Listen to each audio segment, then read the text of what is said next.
Hi friends, welcome back to our channel. ఈరోజు ఎపిసోడ్లోకి వెళ్ళిపోదాం. అర్ధనారీశ్వర కళ్యాణం పార్ట్ 6. ఫ్రెండ్స్, నిన్న పౌర్ణమి గడియల గురించి తెలుసుకున్నాం కదా. అసలు ఆ గడియల వల్ల ఎవరికి ఏం సమస్య ఈరోజు తెలుసుకుందాం. ఆఫీస్లో ఉన్న నితీష్ శక్తి పొజిషన్ ఎలా ఉందో ఏంటో అని త్వరగానే వర్క్ పూర్తి చేసుకుని ఆగ మేఘాల మీద శక్తి ప్యాలెస్కి వచ్చేస్తాడు. నితీష్ వచ్చినప్పటికీ శక్తి పరిస్థితి చాలా దారుణంగా మారిపోయి న్యూట్గానే మంచం మీద పడిపోయి ఒళ్ళంతా ఎర్రటి మచ్చలు, రక్తమే చిందిస్తుందా అన్నంత ఎర్రగా మారిపోయి ఉంటుంది తన శరీరం మొత్తం.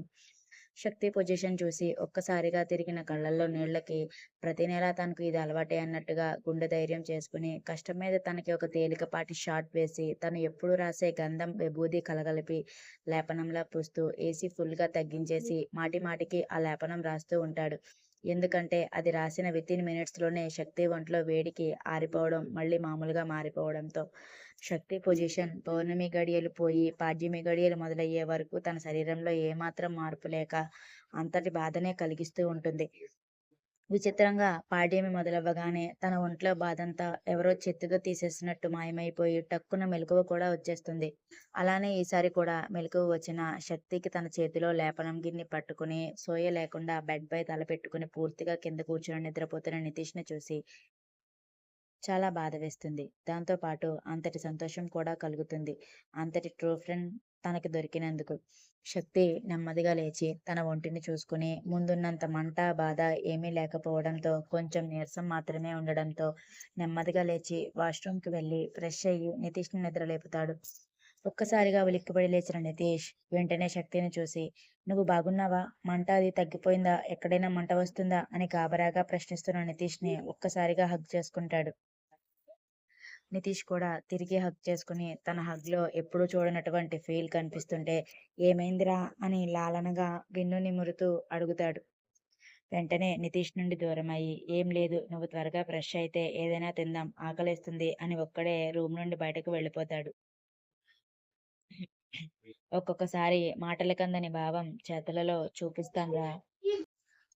ఇప్పుడు నీ హగ్లో నాకు అదే తెలిసింది అని చిన్న చిరునవ్వు నవ్వుతూ తను వచ్చినప్పుడు అలా ఉండే రూమ్కి వెళ్ళిపోయి త్వరగా ఫ్రెష్ అయిపోతాడు. శక్తి ఆకలి అనడం గుర్తొచ్చి నితీష్ వచ్చే వరకు హాల్లో కూర్చున్న శక్తి నితీష్ రాగానే డైనింగ్ టేబుల్ దగ్గరికి వెళ్ళినప్పటికీ అక్కడ లైట్ ఫుడ్ మాత్రమే ఉండడం చూసి చిరుకోపంగా చూస్తాడు తన వంక. "ఎందుకురా అలా చూస్తున్నావు? ఇప్పుడు నీ బాడీ తట్టుకోవాలంటే లైట్ ఫుడ్నే తినాలి. నువ్వు పైకి నార్మల్గా ఉన్నా లోపల చాలా పెయిన్ ఫీల్ అవుతున్నావని నాకు తెలుసు. అందుకని వచ్చిన ఫుడ్నే తింటే బాగుంటుంది" అని కమాండ్గా చెప్పడంతో "ఓకే సార్" అని ఆ ఫుడ్ని తింటాడు శక్తి. నితీష్ కూడా శక్తి తిన్న ఫుడ్నే తినేసి, "శక్తి కొంచెం రెస్ట్ తీసుకో, నేను కూడా రెస్ట్ తీసుకుంటాను" అని దగ్గరుండి రూమ్కి పంపించి తను కూడా అక్కడే సోఫాలో పడుకుంటాడు. "రేయ్ బాబూ, నేనేమి ఎక్కడికి బయటికి ఎంజాయ్మెంట్ కోసం వెళ్ళిపోను, ప్రశాంతంగా నీ రూమ్లో పడుకో" అని శక్తి ఎంత చెప్పినా కూడా వినకుండా అక్కడే సోఫాలో పడుకున్న నితీష్ని చూసి శక్తి కూడా కళ్ళు మూసుకుని పడుకుంటాడు.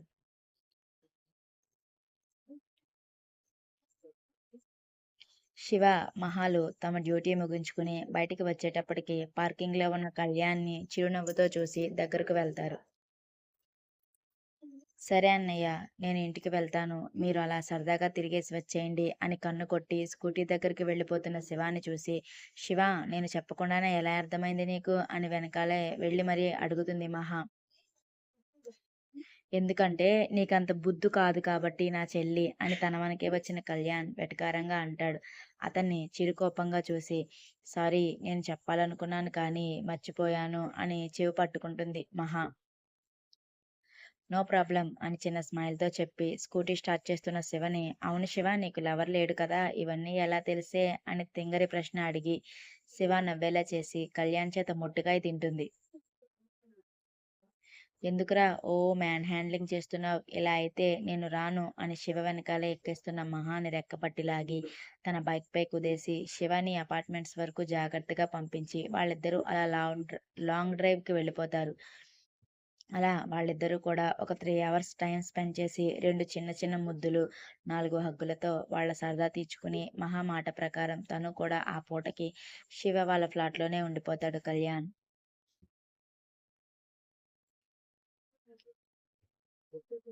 ఇలా ఒక 10 రోజులు ఎవరి జీవితాల్లో వాళ్ళ ముందుకు వెళ్ళిపోతారు.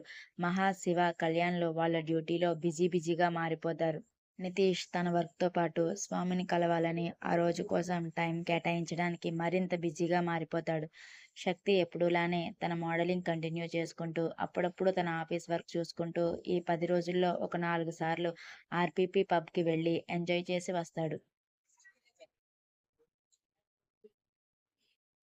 ఒకరోజు క్యాబిన్‌లో ప్రీవియస్ డెలివరీ కేసెస్ పేషెంట్లను తిరగేస్తున్న శివ దగ్గరకు తన కొలీగ్ అయినటువంటి రాకేష్ వచ్చి, హాయ్ శివ అని తన పర్మిషన్ లేకుండానే తన ఎదురుగా కూర్చుంటాడు.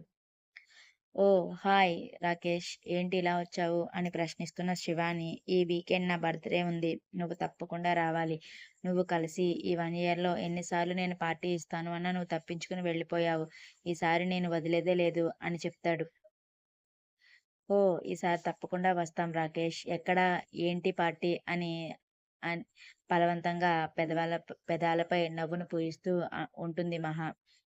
ఓహ్! మిమ్మల్ని పిలవలేదు కదా మహాగారు. మీరు కూడా తప్పకుండా రావాలి అని పైకి పిలుస్తూ, ఇది రాకుండానే శివాని మేనేజ్ చేసి పోదాం అనుకున్నాను అని మనసులో అనుకుంటాడు. ఓహ్! Thank you. మీరు లేట్‌గా పిలిచారని ఏం ఫీల్ అవ్వనులెండి. ఇంతకీ ఎప్పుడండి మీ పార్టీ? అని వెటకారంగా అడుగుతుంది మహా. ఆమెని చూసి, ఈ సాటర్‌డే ఆర్‌పీపీ పబ్‌లో మీరు మహా తప్పకుండా రావాలి అని తన డాక్టర్ కోట్ పాకెట్‌లో ఉన్న చిన్న ఇన్విటేషన్ లాంటి పబ్ ఎంట్రీ కార్డ్ శివ చేతికి ఇస్తాడు. అదంతా చాలా చిరాగ్గా, విసుగ్గా అనిపిస్తున్నా, మౌనంగా చిన్న స్మైల్‌తో చూస్తున్న శివ చేతిలో నుండి కార్డు లాక్కుని, చాలా కాస్ట్‌లీ పబ్‌లా ఉందండి. కార్డు చూస్తేనే తెలిసిపోతుంది. తప్పకుండా వస్తాం. నేను, మహా, మా కళ్యాణ్ కూడా. మీరేం ఫీల్ అవ్వకండి. ఇప్పుడు మీకు ఇంపార్టెంట్ కేసులున్నట్టున్నాయి కదా! వెళ్ళండి. రాకేష్ గారు మర్చిపోకుండా వస్తాం అని ఇండైరెక్ట్‌గా రాకేష్‌ని దొబ్బేయమంటుంది మహా. హా! ఇప్పుడొక ప్రీ ప్రీవియస్ కేస్ ఒకటి ఉందండి. అది నాకు చాలా ఇంపార్టెంట్ అని లేని గొప్పలు పలుకుతూ, శివగారు మీరు మర్చిపోకుండా రావాలి అని మళ్ళీ మళ్ళీ చెప్తూ మహాని మనసులో బండబూతులు తిట్టుకుంటూ ఆ క్యాబిన్ నుండి వెళ్ళిపోతాడు రాకేష్. హా! హా! వస్తామండి వస్తాం. మీరు వెళ్ళండి అని అతను వెళ్ళే వరకు బలవంతంగా నవ్వుతూ చేయి ఊపుతున్న మహా వెళ్ళగానే, వాడు రాగానే క్యాబిన్ నుండి బయటకు దెబ్బేమని మర్యాదగా చెప్పాలని తెలియదు ఏంటే నీకు అని శివపై గయ్యిమని పడిపోతుంది. అలా ఎలా చెప్తామే? ఏదో మన తోటి కొలీగ్ అయినప్పుడు ఎదురుపడుతూ ఉండే వాళ్ళని అంత మర్యాదగా పొమ్మంటే బాగోదేమో అని మాట్లాడుతున్నా అంతే అంటుంది. ఏంటే మాట్లాడేది? ఇప్పుడు నువ్వు వాడిని పొమ్మనకుండా మాట్లాడినందుకు ఇప్పుడు డైరెక్ట్‌గా పబ్‌కే ఇన్విటేషన్ ఇచ్చాడు. వెళ్తావా మరి? అని సీరియస్‌గా అరిచేస్తున్న మహాల్ని కూల్ చేయడానికి శివ ప్రయత్నిస్తుంటే, ఏంటే గయ్యాళి గంప మా చెల్లిపై అలా నోరేసుకుని పడిపోతున్నావు అని అప్పుడే వచ్చిన కళ్యాణ్ అంటాడు. ఆ! మీ చెల్లెలు గారికి ఆ రాకేష్ అనబడే మానవుడు పబ్‌లో రిచ్ పార్టీ ఇస్తున్నాడంట. ఇన్విటేషన్ కార్డ్ ఇవ్వడానికి వచ్చాడు. దగ్గరుండి సాగనంపి రండి అంటుంది. మాటల్లోనే వెటకారం కురిపిస్తూ. ఏంటి శివ, వాడెవడో వచ్చి కార్డ్ ఇస్తున్నప్పుడు నాకు రావడానికి వీలవ్వదు అని నువ్వు తెగించి చెప్పేయాలి కదా! ముక్కు, మొహం తెలియని వారి దగ్గర కూడా నీ మొహమాటం ఏంటి అని ఈసారి సీరియస్‌గా చెప్తున్న కళ్యాణ్‌ని చూసి కిసుక్కున నవ్వుతుంది మహా. అది కాదు కళ్యాణ్ అన్న. ఏదైనా నార్మల్‌గా మాట్లాడతాడు అనుకున్నాను. ఇలా ఇన్విటేషన్ పట్టుకుని వస్తాడనుకుని నేనేమైనా కలగంటానా? అని కళ్యాణ్‌కి చెప్తూనే తన మాటలకు నవ్వుతున్న మహాని చిరుకోపంగా చూస్తుంది. శక్తి ప్రాబ్లమ్‌కి సొల్యూషన్ కోసం పట్టు వదలని విక్రమార్కుడిలా శ్రమిస్తున్న నితీష్ ఆ రోజు తన ఫ్రెండ్‌ని ఎలాగోలా ఒప్పించి ఆ స్వామితో ఫోన్ కాల్‌లో మాట్లాడడానికి ఒప్పుకునేలా చేసుకుంటాడు. ఇప్పుడు చేస్తే ఫోన్ లిఫ్ట్ చేస్తారు కదా! డైరెక్ట్‌గా వచ్చి కలవమంటారా? ఏంటోరా నాకు టెన్షన్‌గా ఉంది అంటాడు. రేయ్! నువ్వు నీ ఫ్రెండ్ కోసం ఇంత తాపత్రయపడుతున్నావు కాబట్టి ఆ దేవుడి సహాయం కూడా నీకు ఉంటుందిరా. ఏం పర్వాలేదు. ఫోన్ చెయ్. నేను పక్కనే ఉంటానుగా అంటాడు అతని ఫ్రెండ్. అని గాఢంగా ఊపిరి పీల్చుకుని వదిలి తన ఫ్రెండ్ ఇచ్చిన నంబర్‌ని డయల్ చేస్తాడు నితీష్. వినిపిస్తున్న రింగ్ సౌండ్‌కి ఇక్కడ నితీష్ గుండె చప్పుడు బయటకి వినిపించే అంత గట్టిగా కొట్టుకుంటుంటే అతని ఫ్రెండ్ ఓదార్పుగా భుజం మీద చేయి వేసి ఏం కాదు అన్నట్టుగా కళ్ళు అరుపుతాడు. రింగ్ అవ్వి కట్ అయిపోయిన మొబైల్‌ని నీరసంగా చూసి లిఫ్ట్ చేయడం లేదురా అని దీనంగా చూస్తున్న నితీష్ చూపుకి ఏం పర్వాలేదు. మళ్ళీ ఒకసారి ట్రై చెయ్ అంటాడు అతని ఫ్రెండ్.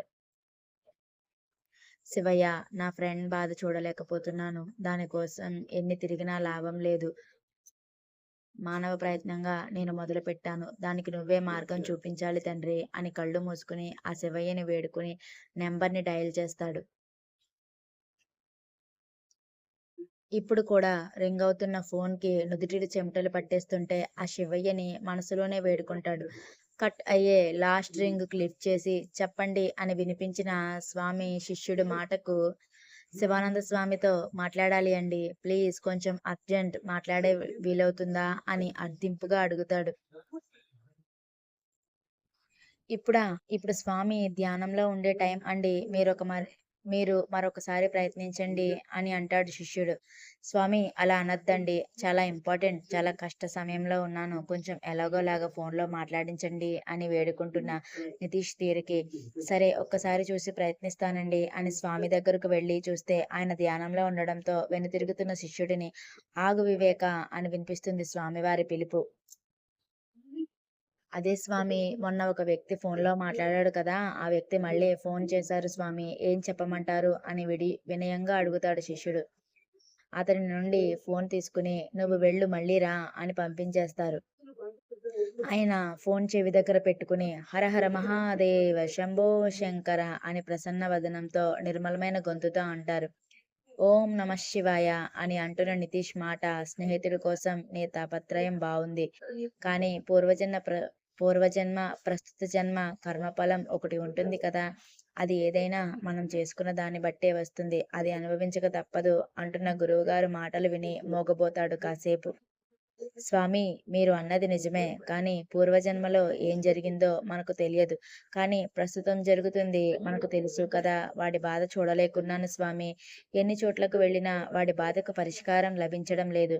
స్వయంకృత అపరాధ భావం ఒకటి అంటూ ఉంటుంది నాయనా. అది మన చేతులతోనే మనమే చేసుకుంటాం. దానికి ఫలితంగా వచ్చే బాధను కూడా మనమే అనుభవించాలి. నీ మిత్రుడు గతం ఏంటో నీకు తెలుసు. దానిని బట్టే ఇప్పుడు భవిష్యత్తు కూడా ఉంది అని చిరునవ్వుతో సమాధానం చెబుతారు. స్వామి, మీ మాటల్లోనే అర్థమైపోతుంది. మా జీవితాలు అన్నీ మీ కళ్ళ ముందు కనిపిస్తున్నాయని. కానీ స్వామి, వాడు అదంతా కావాలని చేయలేదు కదా! వాడి జీవితం వాడి చేతిలో నుండి జారిపోయి, ఎన్నో కష్టాలు అనుభవించిన తర్వాత, వాడు మొండిగా మారిపోయి, ఆ దారిని ఎంచుకుని, ఇప్పుడు ఎవరైతే తనని వెలివేశారో, వాళ్ళందరినీ తన చుట్టూ తిప్పుకునేలా చేసుకున్నాడు. వాడి కష్టాలన్నీ తీరాయి అనుకుంటే, కష్టాలు తీరడంతో పాటు వాడికి ప్రత్యక్ష నరకం లాంటి బాధ పరిచయమైంది బాధగా అంటాడు. అంతా ఈశ్వరేచ్ఛ తండ్రి. మన చేతులతో మనం చేసుకున్నదే. అంతా శివుడు ఆజ్ఞ లేనిదే మనం ఏం చేయలేము. ఆ శివయ్యే నీ మిత్రుడి పరీక్షకి సమాధానం త్వరలోనే తీసుకువస్తాడు. కానీ సమాధానం నీ మిత్రుడి జీవితంలోకి రావాలంటే అంత సులువుగా జరిగేది కాదు. ఎంతో కష్టంతో కూడుకున్న బాధ. ఒకరి మనసుకి పెట్టి, ఆ తర్వాత తన జీవితంలోకి ఆనందాన్ని తెచ్చుకుంటాడు. ఆ ఆనందం కూడా ఎక్కువ రోజులు నిలవాలి అన్నా కూడా నీ మిత్రుడి చేతిలోనే ఉంది. అదంతా జరగాలన్నా నీ మిత్రుడు మంచి దారిలో నడిచేలా మంచి నిర్ణయం తీసుకునేలా ఉండాలని ఎప్పుడూ నీ మిత్రుడి పక్కన నువ్వే ఉండాలి. మీ చేతిలోనే ఉంది నీ మిత్రుడి జీవితం. స్వర్గమో, నరకమో అని చిరునవ్వుతో ఓం నమః శివాయ అని చెప్పి ఫోన్ పెట్టేస్తారు ఆయన. అయ్యో! అన్నయ్య వాడు ఏమైనా వచ్చి ఇలా మాట్లాడతాననుకున్నానా? ఏదైనా నార్మల్ టాక్స్ మాట్లాడి వెళ్ళిపోతాడనుకుంటే ఇలా పబ్‌కే ఇన్విటేషన్ ఇస్తాడని నేనేమైనా కలగన్నానా ఏంటి? అని కళ్యాణ్‌తో చెబుతూనే నోటికి చెయ్యి అడ్డు పెట్టుకుని నవ్వుతున్న మహా వైపు చిరుకోపంగా చూస్తుంది. సరేరా! ఇలాంటివన్నీ ఎంత దూరంగా ఉంచితే మన లైఫ్‌కి అంతే మంచిది. ఇక్కడ ఫాస్ట్ కల్చర్ అంటూ అలవాటు పడిన వాళ్ళతో మనలా ఉన్న వాళ్ళం అడ్జస్ట్ అవ్వలేం. రా! మనం జాగ్రత్తలో మనం ఉండాలి అంటాడు కళ్యాణ్. సరే అన్నయ్య. నా లిమిట్స్ ఏంటో నాకు తెలుసు. ఎవరిని ఎక్కడ ఉంచాలో అక్కడే ఉంచుతాను అని చిరునవ్వుతో చెప్పుతున్న శివాని చూసి, అయితే ఈ కాస్ట్‌లీ ఇన్విటేషన్ కార్డ్ వేస్టేనా శివా? అని అమాయకంగా ప్రశ్నిస్తుంది మహా. నీ యంకమ్మ ఎంత చెప్పినా మళ్ళీ కాస్ట్‌లీ ఇన్విటేషన్ కార్డ్ అంటావేంటి? ముందు దాన్ని అర్జెంట్‌గా చింపి డస్ట్‌బిన్‌లో పడెయ్ అని మహా చేతిలో నుండి లాక్కోబోతున్న కళ్యాణ్‌కి దొరకకుండా ప్లీజ్ ప్లీజ్ శివ మనం వచ్చి ఎక్కడికి 1 ఇయర్ అలా ఆల్మోస్ట్ కంప్లీట్ అయిపోతున్నా సరే ఒక్కసారి కూడా పబ్ ఎలా ఉంటుందో చూడలేదు. ప్లీజ్ వెళ్దామే. వెళ్ళి వెంటనే చూసి వచ్చేద్దాం. అక్కడ ఏమీ ఎక్కువ సేపు కూడా ఉండొద్దు. ప్లీజ్ ఒప్పుకోవా? నువ్వు ఒప్పుకుంటేనే కళ్యాణ్ తీసుకెళ్తాడు అని కళ్యాణ్ అందకుండానే శివాని బ్రతిమాలుతున్న మహా నెత్తి మీద ఒక్క పరుగులో వెళ్ళి మొట్టికాయ వేసి కార్డ్ లాక్కుని చింపైపోతాడు. శివ ప్లీజ్ మీ అన్నయ్య చింపేస్తున్నాడే. చెప్పే వద్దని మనం మన ఊరు వెళ్ళిన పబ్‌కి వెళ్తామో లేదో తెలియదు. అసలు ఈ మహానుభావుడు కూడా తీసుకెళ్ళడని నాకెప్పుడో తెలిసిపోయింది. ప్లీజ్ ఎలానో వాడంతట వాడే కార్డ్ ఇచ్చాడు కదా! జస్ట్ అలా చూసి అక్కడ ఎలా ఉంటుందో చూసి వచ్చేద్దాం అంతే. మన కొలీగ్స్ అందరూ కూడా అలా ఉంటుంది, ఇలా ఉంటుంది అని చెప్తుంటే ఒక్కసారి నాకు కూడా చూడాలనిపించింది. ప్లీజ్ శివ అని చిన్నగా కళ్ళు చిన్నవి చేసి క్యూట్‌గా బ్రతిమాలుతున్న మహాని చూసి వెళ్దామా అన్నట్టు కళ్యాణ్‌ని చూస్తుంది.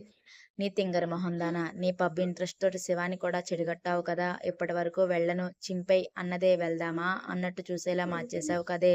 నువ్వు మామూలు దానివి కాదే! ఇంకెందుకు నడవండి సాటర్‌డే ఈవినింగ్‌న చెప్పాడు.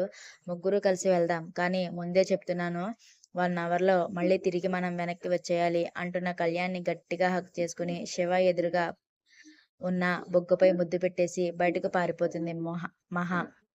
తనని చూసి ముసిముసిగా నవ్వుతున్న శివాని చూసి బుగ్గ రుద్దుకుంటూ ఈ చండీరానికి ఏమి వచ్చినా పట్టుకోలేం అని అందంగా బ్లష్ అవుతూ శివ ముందు ఉండలేక తను కూడా రౌండ్స్‌కి వెళ్ళిపోతాడు కళ్యాణ్. వాళ్ళ ప్రేమను ముచ్చటగా చూస్తున్న శివ నిజంగా మన లైఫ్‌లోకి మనల్ని ఇంతే అమితంగా ప్రేమించే వ్యక్తి వస్తే ఇంత బాగుంటుందా జీవితం అని అనుకుంటుంది.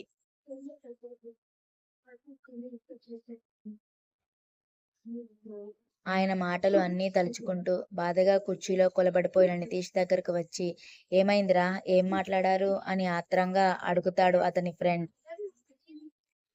విరక్తిగా ఒక నవ్వు నవ్వుతూ